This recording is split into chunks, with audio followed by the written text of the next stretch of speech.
को supreme court से राहत मिली। बरेली की अदालत पर समाअत पर फिलहाल रोक लग गई है। बरेली में 2010 के हुए दंगों में मौलाना तौक़ीर रज़ा को मुलजिम ठहराया गया था। बरेली कोर्ट ने गैर जमानती वारंट जारी किया था।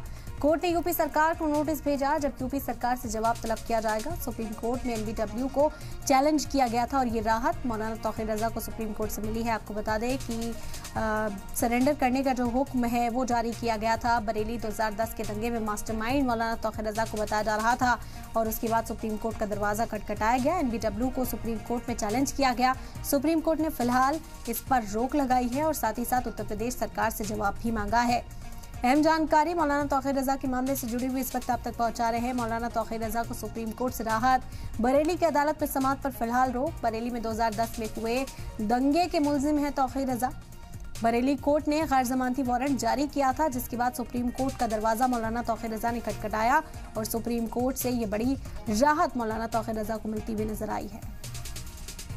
तो यह हम जानकारी इस वक्त आप तक पहुंचा रहे हैं। आपको बता दें कि एनबीडब्ल्यू को चैलेंज किया गया था और अब राहत सुप्रीम कोर्ट से मिली है मौलाना तौक़ीर रज़ा को। अहम जानकारी इस वक्त बरेली दंगा 2010 में जो दंगे हुए थे उसमें मौलाना तौक़ीर रज़ा को कसूरवार ठहराया जा रहा था। अरविंद सिंह जुड़ गए हैं ज्यादा जानकारी के साथ। अरविंद, क्या जानकारी इस हवाले से मिल पा रही है? कितनी राहत मौलाना तौक़ीर रज़ा को?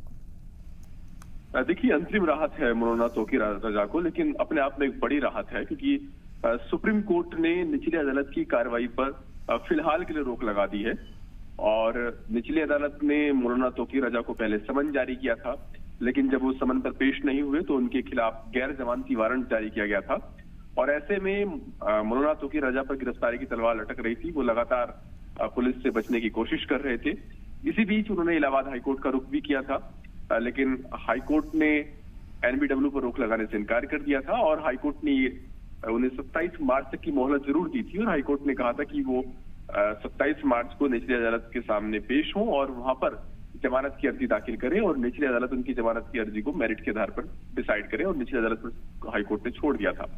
ऐसे में जब हाईकोर्ट से गैर जमानती वारंट पर रोक नहीं लगी तो मौलाना तौक़ीर रज़ा ने सुप्रीम कोर्ट का रुख किया था।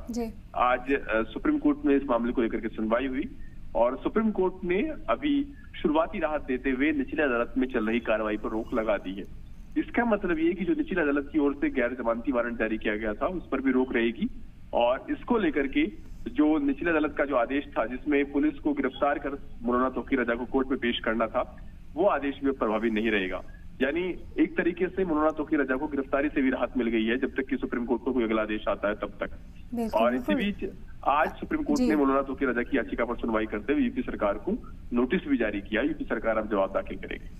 बिल्कुल, और यही कहा जा रहा है कि जब तक उत्तर प्रदेश सरकार जवाब दाखिल करती है, जब तक अगली समाअत होती है, कम से कम तब तक ये राहत है। क्योंकि क्या मौक़िफ़ जो निचली अदालत में उत्तर प्रदेश सरकार की ओर से रखा गया था वही मौक़िफ़ सुप्रीम कोर्ट में रखा जाता है तो ज़ाहिरी तौर पर परेशानी एक बार फिर होगी और पेशरफ्त उसी तरह की देखने को मिलेगी। अरविंद, हाँ, ये बिल्कुल अंतरिम राहत है और ये राहत आगे बरकरार रहेगी या नहीं रहेगी और क्या सुप्रीम कोर्ट निचली अदालत की कार्रवाई पर अपना रुख अख्तियार करेगा भविष्य में, इस बात पर भी निर्भर करेगा कि इस मामले में जो प्रतिवादी पक्ष है यानी यूपी सरकार है उसका क्या जवाब आता है। यूपी सरकार किसी भी तरह की मोहलत से इनकार करती रही है निचली अदालत से लेकर हाईकोर्ट तक और यही वजह कि मौलाना तौक़ीर रज़ा को कोई राहत भी नहीं मिल पाई थी। निचली अदालत ने तो उनको इन दंगों का मास्टरमाइंड करार दिया था और समन पर जब वो पेश नहीं हुए तो गैर जमानती वारंट भी जारी कर दिया था।